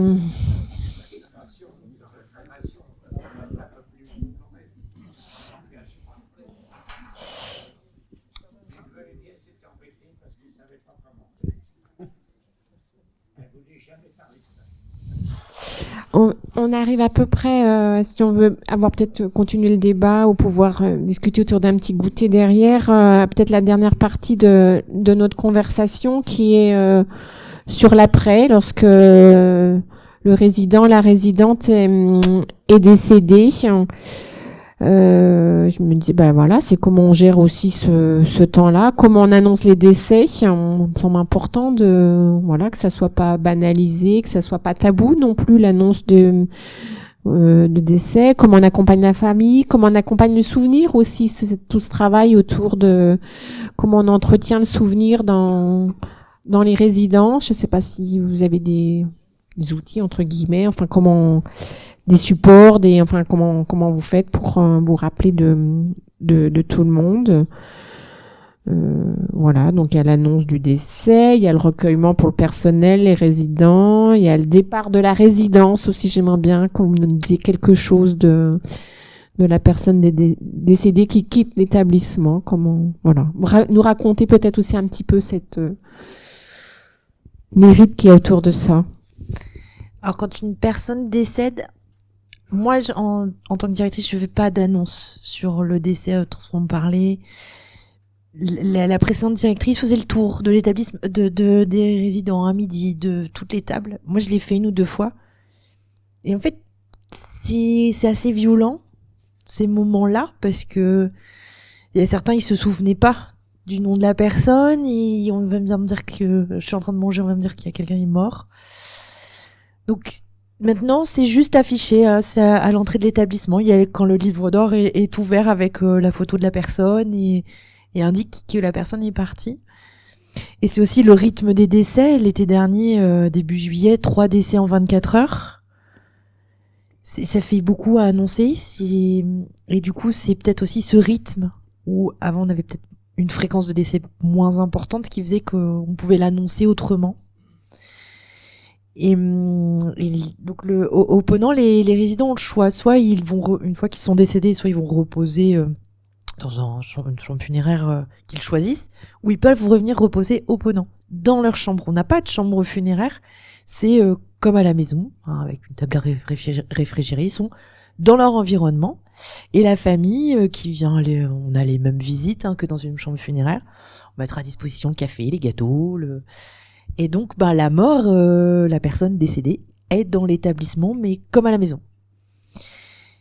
Et la personne, quand elle part, quel que soit si elle va directement en chambre funéraire ou si c'est après avoir reposé, l'équipe du Ponant lui fait une aide d'honneur.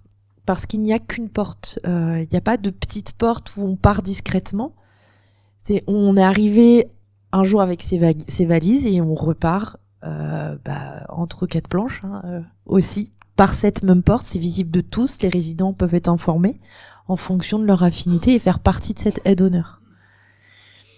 Ça peut être déstabilisant pour les personnes des pompes funèbres qui se retrouvent face à une aide d'honneur. Alors on voit bien, pour ceux qui connaissent pas le Ponant, c'est le seul établissement où ils vivent ça, et on essaye de dire au revoir à notre manière. Les salariés, quand le résident repose aussi dans l'établissement, peuvent aller dire au revoir à la personne, ou certains se dépêchent quand on sait que la personne ne va pas reposer là, d'aller dire au revoir avant qu'ils partent.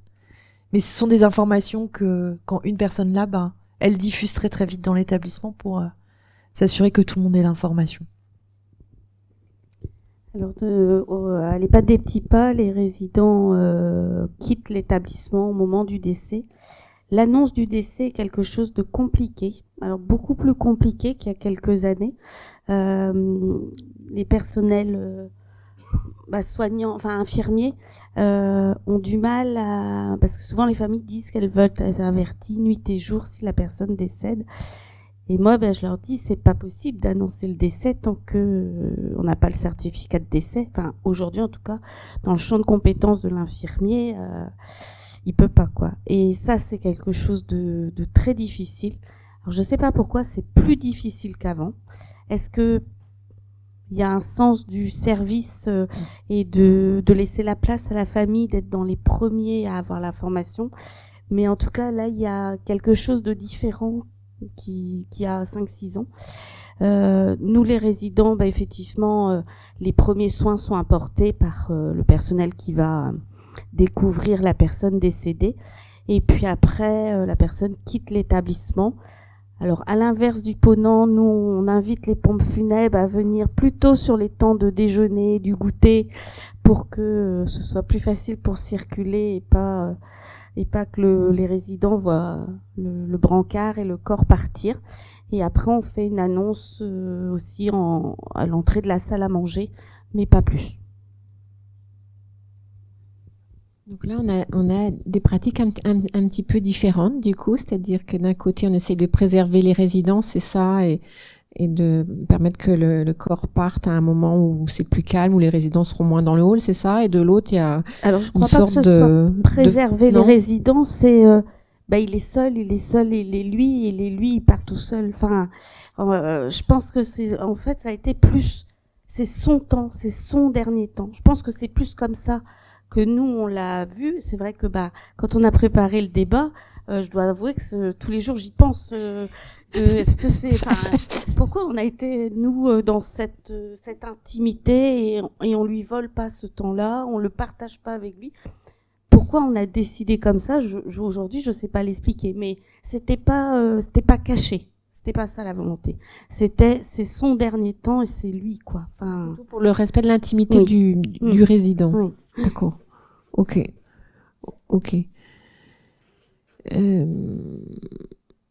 Quelque chose à dire autour du déménagement, alors, parce que du déménagement de la chambre, peut-être qu'il y a aussi le fonctionnement des EHPAD est aussi fait pour qu'il y ait un taux de remplissage important, c'est ça? Donc il faut pas qu'il y ait trop de vacances de la chambre. Comment vous gérez est-ce que c'est plus difficile aujourd'hui ou est-ce que vous arrivez à maintenir un laps de temps entre le départ d'un résident et l'arrivée d'un nouveau? Comment ça se prépare ou ça se travaille?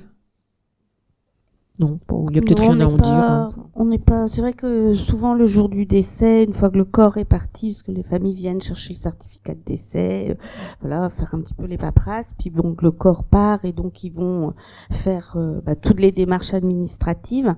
Et souvent ils reviennent dans l'après-midi en nous disant oh là là, il faut que je débarrasse. Oh là là. Enfin, nous, voilà, on leur dit déjà vous êtes dans un temps fort, là, prenez ce temps-là. Et puis, une fois que les obsèques seront passés, il sera assez tôt. Mais spontanément, les gens le font très rapidement. Là, en plus, on voit que des fois, il y a des délais pour que les gens puissent être préparés dans les salons funéraires. Hein. On a eu des fois 2-3 jours d'attente. Et là, en fait, je pense que les gens ont besoin d'occuper ce temps, puisque du coup, ils sont physiquement, ils sont plus là. Et du coup, en général, ça se fait dans la semaine. La semaine du décès, la chambre est libérée. Par contre, j'arrive plus à remplir dans la semaine la prochaine chambre. C'est vrai qu'on a entre guillemets, cette pression de pouvoir remplir, mais ça se fait assez naturellement et de pouvoir aussi avoir une chambre, si elle a été habitée longtemps ou pas longtemps, de savoir pouvoir la rénover. Donc on essaye de garder un niveau d'accueil aussi, de prestation. On n'a pas cette pression-là. C'est vrai que des fois, on va être un peu heurté même de la personne, elle est pas enterrée, qu'il faut vider la chambre et donc on a des familles qui peuvent être pressantes. C'est pas une difficulté les personnes ne laissent pas traîner. Ils aiment fermer la porte de l'EHPAD aussi, les accompagnants. Après, je sais pas si aujourd'hui l'aspect économique est aussi un facteur favorisant les démarches rapides, puisque la facturation s'arrête à la libération et quand la chambre est vide et l'état des lieux effectué. Donc, quand on sait quand même, je pense qu'aujourd'hui, on peut pas en 2024 ne passer à côté quand même nos résidents, nos tarifs 5% en 2024 d'augmentation sur les tarifs pour les résidents. Demain, comment ils vont faire voilà, c'est sûr que on voit quand même. Alors, il y a beaucoup de bienveillance autour de ça, mais on voit quand même la crainte de pas pouvoir assumer toutes ces charges qui sont importantes et c'est vrai que là c'est organisé par les mutualités. Je pense que ce soit Alvéole ou Vive, la solidarité, l'entraide font partie de nos valeurs et je pense que ce moment-là aujourd'hui va être transformé par rapport à des aspects économiques. Oui, bien sûr. Patrice Hervé, je suis président du pôle personnes âgées et domicile de Vive 3 Bretagne. Le critère, je vais le dire de façon très brute, pognon, au moment du décès, n'existe pas en mutualité. Quels que soient les... Voilà, je veux dire, faut être très clair là-dessus.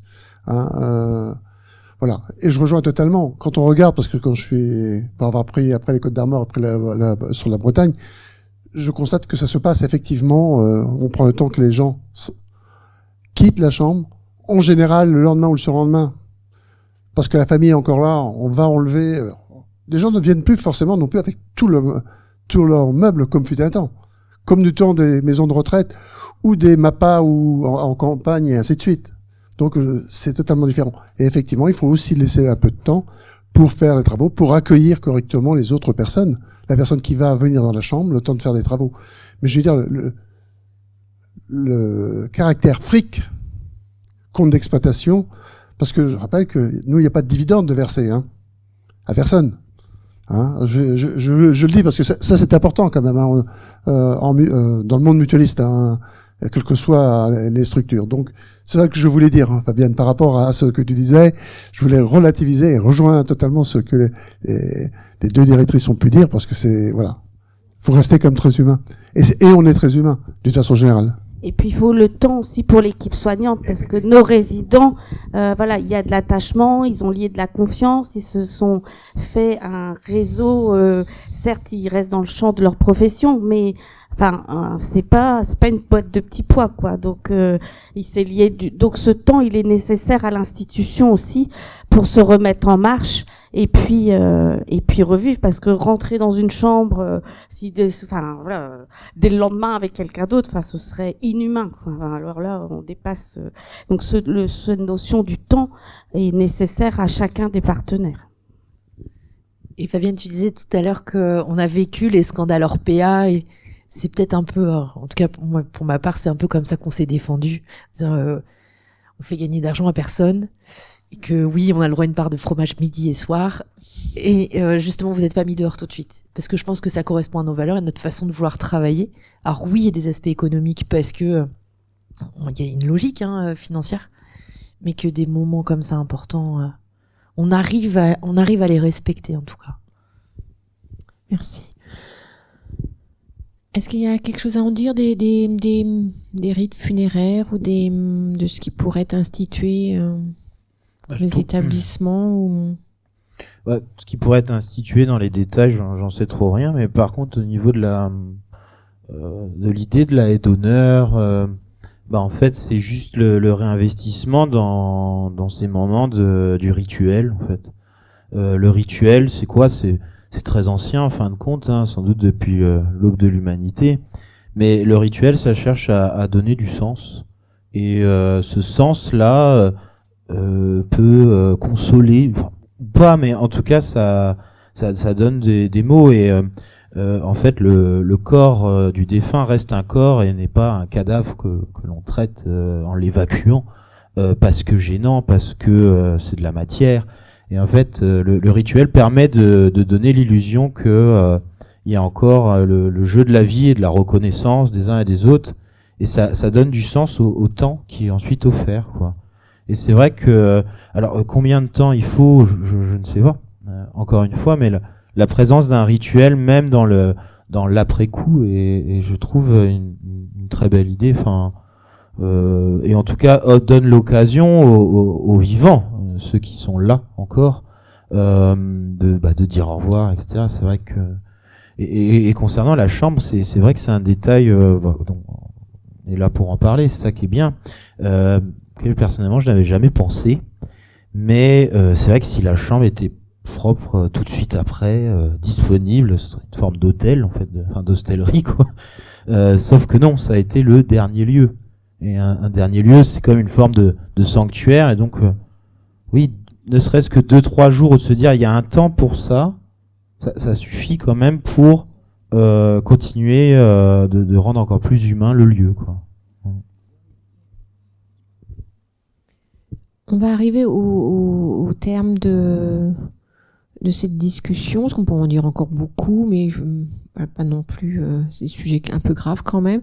Je veux bien quand même qu'on prenne peut-être 5 minutes pour les personnes qui auraient voulu témoigner ou qui se sentiraient frustrées, qui n'auraient pas pu poser une question. Ou on peut prendre ce temps-là, et puis Philippe va préparer une super conclusion, parce que tu vois comme on est bien dans le timing, on va pouvoir t'écouter attentivement.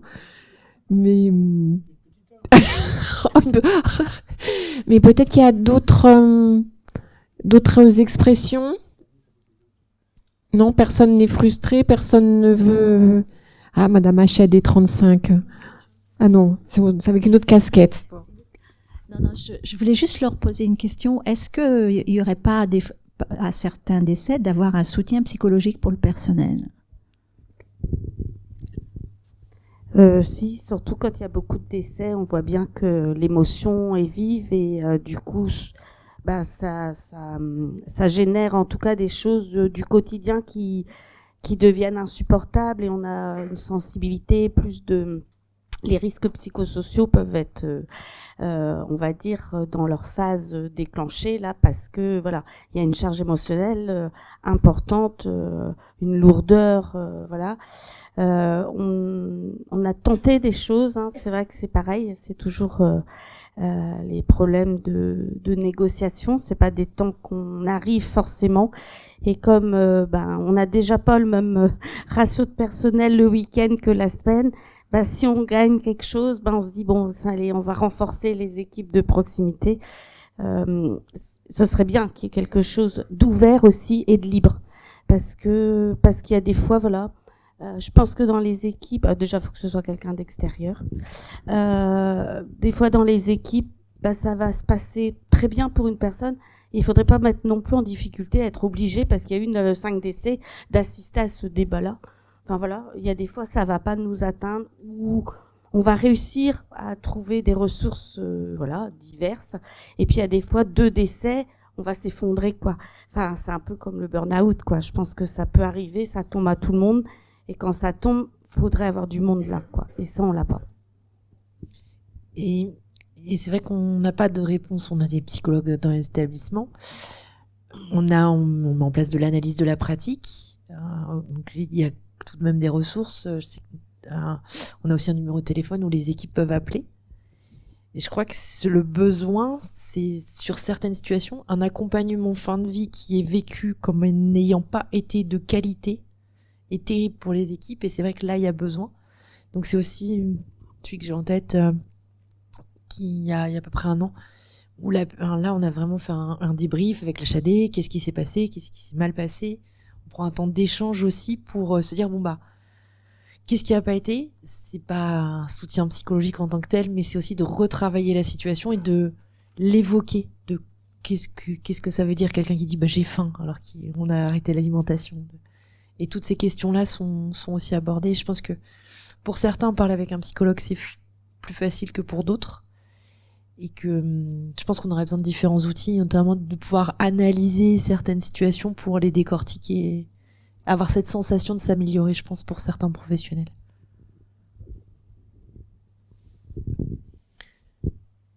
Est-ce qu'il y a d'autres... Ah bah, je voulais savoir si vous avez des bénévoles qui viennent visiter éventuellement les personnes. Moi, je suis bénévole à être l'ASP du Trégor. Et donc, vu les témoignages des résidents qui parlent de un petit manque peut-être de pouvoir parler de la mort, enfin ils n'en parlent pas trop avec les autres personnes. Est-ce qu'il y a par exemple des bénévoles avec qui ils pourraient parler s'ils se souhaitent ou... Voilà. Alors, moi, quand j'ai commencé sur les pattes de Guilher, effectivement, il y avait l'équipe à l'ASP de l'Iroise et donc rattachée à l'hôpital de Guilher qui venait. Il y a eu des tensions à un moment donné dans cette équipe-là et puis du coup des remaniements. Je crois qu'elle s'est jamais reconstruite complètement. Et depuis le Covid, voilà. On est c'est l'ouverture 2024, on réouvre. Il y a des conférences comme ça, on n'en a pas eu pendant cette traversée.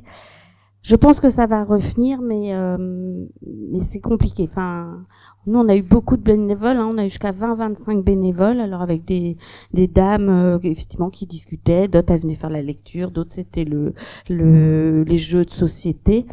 C'est plus... Oui, il y a un petit peu, mais beaucoup moins quand même que ce qu'on a connu, mais ça revient. Après, ces sensibilités-là, je pense que ça dépend des ressources qu'on a sur le territoire. Et là, c'est toujours aussi, je pense, un peu ambigu pour nous parce que on peut pas forcer les gens. Après, il y a des... Voilà, je sais pas trop aujourd'hui, c'est pas très parlé tout ça, donc je sais pas si on pourrait laisser quelqu'un venir comme ça parler de la mort auprès de résidents alors que on n'a pas recueilli ça.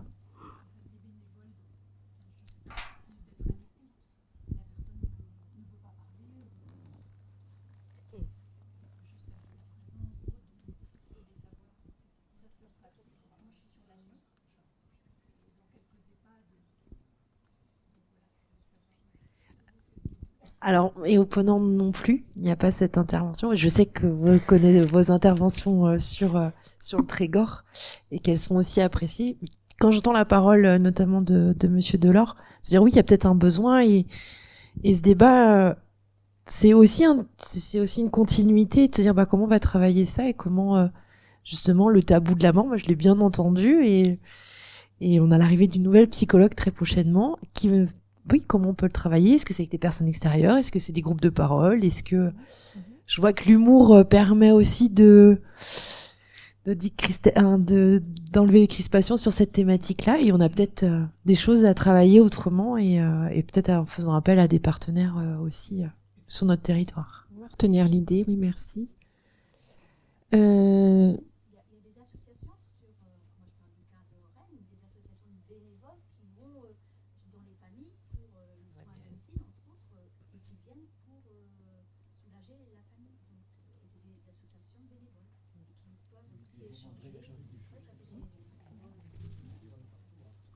On prend note, je crois que les directrices sont... ouais, ça peut être... Alors, je vais...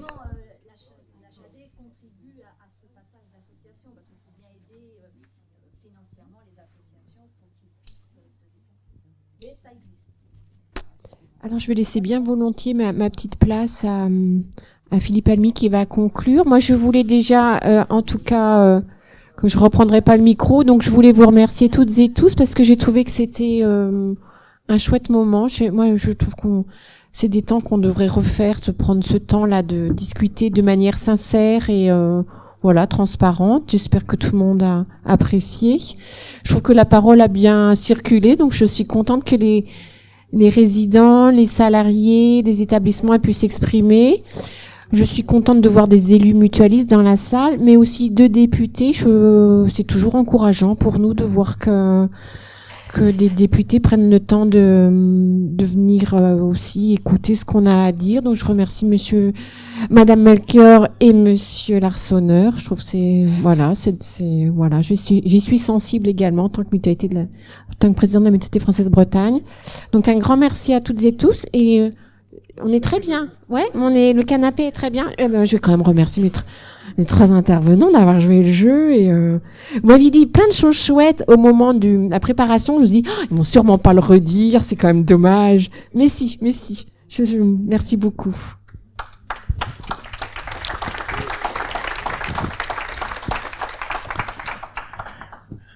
Bien, merci Fabienne. Donc je vais vous livrer ce que j'ai retenu, puisqu'en fait c'est ça le jeu de la conclusion. Ce sera forcément subjectif, donc puisque c'est un peu ce que j'ai retenu, en sachant que dans une autre vie j'étais psy dans une maison de retraite. Oui, je suis plus psy de formation. Voilà. Donc je vous avais pas tout dit, j'ai pas une tête de psy, c'est vrai. Mais d'ailleurs, j'ai une petite anecdote qui reboucle un peu avec la fin de nos échanges, c'est que dans cette maison de retraite, c'était dans les années 80, donc il y a prescription. C'était il y a très longtemps, même le métier de psychologue n'existait pas encore d'ailleurs à l'époque dans les maisons de retraite. Et le terme de mort n'était jamais utilisé. C'est-à-dire qu'à l'époque, on disait « Ah bah Madame Intel, elle est partie ». Alors je disais « Ah bon, elle est partie où ?» Comme ça, et puis je me regardais. Et donc c'était tant et si bien que ça avait un peu dégénéré en une espèce de maladie institutionnelle, c'est-à-dire que le personnel souffrait beaucoup, énormément de cette chose qui n'était pas dite. Les familles s'étaient jamais verbalisées aussi avec elles, et c'est vrai qu'à l'époque j'avais fait des groupes de parole et des groupes d'échange entre famille et personnel pour qu'au moins on cours de ces choses-là, quoi. Voilà. Donc tu vois, ça m'a rappelé ça, j'avais complètement oublié. Alors c'est vrai, la question du consentement est une question majeure, pour l'avoir un petit peu vécu aussi, y compris familialement. C'est vrai que le choix souvent est assez restreint et que souvent la personne elle va à l'EHPAD parce qu'il n'y a pas d'autre solution. C'est vrai que les cas d'anticipation, comme on l'a dit, qui sont préférables et de choix, comme ma voisine me l'a gentiment dit d'ailleurs, puisqu'elle avait plein de choses à dire, mais elle n'a pas voulu le dire, mais elle a décidé, elle a fait le choix d'y aller et a dit ce sera à refaire, je le referai parce que c'est mon choix et c'est mon bon choix. Et même si ma famille n'a pas toujours compris, c'était ce que je voulais faire, quoi. Donc c'est vrai que si ça pouvait être cela, moi j'espère être comme je pense certains d'entre nous, ou tous peut-être, être en capacité de faire le choix moi-même avant de faire chier tout le monde et de se rendre invivable, ce qui est dans tous les sens du terme. Donc la question de l'adhésion est effectivement une question un petit peu centrale. Moi j'ai vécu dans ma famille effectivement une personne malade pour laquelle elle avait plus de 60 ans, la seule solution qui existait c'était l'EHPAD. Elle n'avait pas d'autre solution et c'est vrai que c'est tôt, 60 ans pour aller à l'EHPAD. Voilà. Donc on est tous souvent pas vraiment libres. On a parlé de liberté également, mais la liberté est quelque chose, on sait tous, de relativement relatif, et donc on fait avec et on fait souvent comme on peut. C'est souvent un peu ce que je retire et ce que les gens disent également de ce genre de situation, enfin de gestion de situation. Donc autrement, moi j'ai bien repris aussi l'idée que tu as dit. C'est Christophe, non, ton prénom? Non, Alexis, que donc vivre, c'est pas toujours pas, enfin c'est ne pas parler tout le temps de la mort, et c'est aussi se divertir, et c'est aussi jouer avec le fait qu'on est tous mortels, mais qu'on espère le devenir le plus tard possible, hein, comme disait Coluche. Moi, j'aimerais bien mourir de mon vivant, si j'avais à choisir. Et donc, c'est vrai qu'on joue beaucoup, et Dieu sait si nos humoristes, mais pas seulement, dans la vie, on en a souvent ce côté de trompe la mort, et qui fait aussi partie de notre identité humaine. Ce qui est le plus dur, je crois, à vivre pour tout le monde, enfin pour nous tous, c'est la solitude, ce qu'on appelle l'isolement, alors qu'il soit social ou affectif ou un truc comme ça. C'est vraiment la chose, se retrouver seul avec soi-même, c'est vraiment c'est quelque chose que j'ai noté qui est vraiment le plus important. Claude Gac sait que c'est une de mes marottes, donc quand on travaille ensemble sur les sujets mutualistes. Mais c'est vrai que tu l'as dit aussi, le fait de gérer l'angoisse et le fait d'être en relation avec quelqu'un d'autre, c'est la puissance de autrui qui permet justement de se déporter des situations difficiles, et qui permet aussi de laisser filer son angoisse, hein, on le sait tous, c'est vraiment important et vital. Et donc, mais pour ce qui est de la fin de vie proprement dite, on a pointé que l'anticipation, c'est effectivement mieux quand on le peut, mais la vie fait ce qu'elle veut, et il arrive souvent que des états qui étaient assez bons puissent se dégrader rapidement. C'est aussi des choses qui se vivent, et que si on peut avoir un dispositif, c'est un peu ce que j'ai retenu avec la HAD, si on peut avoir un dispositif de veille qui est prépositionné et qu'on peut activer quand ça se déclenche, je pense que ça pourrait être un système, une espèce d'assurance, tu vois, un peu. Ça permet d'aider, et ça permet surtout de pas laisser l'équipe. Souvent, on le sait tous, ça arrive les week-ends. Oui, moi j'ai vécu également là des choses avec des services d'urgence. Et effectivement, les week-ends ils sont pas là. Enfin, il y a pas moyen. Et voilà. Et donc ça, c'est peut-être ce qu'on peut essayer de faire pour essayer aussi bien du côté de la famille que de la personne et que des équipes. J'ai bien aimé le terme de triangulation. C'est toi qui l'as. C'est Sandrine qui l'a. Mais le terme de triangulation dans la relation est vraiment important. Et c'est vrai qu'on se rend compte que dans ce genre de situation, l'idée de mettre du tiers aussi, de mettre quelqu'un d'extérieur, alors ça peut être un psy, ça peut être ou une personne ressource, ou ça peut être un bénévole également, c'est aussi bien pour tout le monde, parce que on est plus fort quand on peut s'appuyer les uns sur les autres, quoi. Voilà, c'est sûr que c'est certain. Voilà, j'ai pratiquement terminé. Alors si le débat est pas de maison de retraite, c'est vrai que moi, j'ai connu les maisons de retraite qui sont devenues maisons de cure après, quand elles allaient vers la dépendance, et puis qui sont devenues EHPAD ensuite. Et notre belle bureaucratie française aime bien inventer des nouveaux noms. On vient de vivre pour les personnes en situation de handicap le changement de tous les noms. C'est-à-dire qu'on a tout modifié, voilà, avec de nouveaux acronymes sympathiques. Et voilà, donc ça c'est un peu, on a tendance un peu à vouloir, je sais pas si c'est pour une manière de repousser le problème, je sais, souvent on le voit, c'est pas monsieur Larsonneur qui me démentira, là les politiques souvent ont des éléments de langage qui permettent de mettre à distance les choses également, donc c'est vrai que ça peut être voilà, absolument. Non, pas de la politique, hein, mais mettre à distance. Ouais, de la novlangue. Et c'est vrai qu'on n'arrête pas d'inventer des choses. On a l'impression de faire du neuf, et puis on se dit, ah mais non, mais ça existait déjà. On refait les mêmes choses, on le sait tous. Voilà. Donc, et puis, écoutez, oui, il n'y a pas de maison de retraite. C'était plutôt un faux débat de mon point de vue, mais c'est quand même une vraie interrogation. Est-ce que la vraie question, ça reste le projet des EHPAD dans les années qui viennent? Je crois que vous l'avez bien dit, les gens arrivent de plus en plus âgés, en mauvaise santé le plus souvent, et souvent maintenant ils viennent des fois pour quelques semaines habiter l'EHPAD, et c'est sûr qu'on peut se dire que quelquefois le projet de vie d'un EHPAD, ça irait plutôt vers du soin palliatif, ou de comment quitter la vie le plus doucement possible. Tu as parlé des petites attentions, j'ai bien aimé les petites attentions, les petits massages, les petites parce que souvent donc on n'aime pas toucher la personne quand on sent qu'elle va partir, et au contraire, c'est de ça dont elle a besoin. Et toutes ces petites attentions et tout pour aider les gens à partir tranquillement, je dirais, ça me paraît être vraiment d'une importance très très grande. Voilà. J'ai terminé, puisque je finissais par le psycho, voilà. Merci à tous.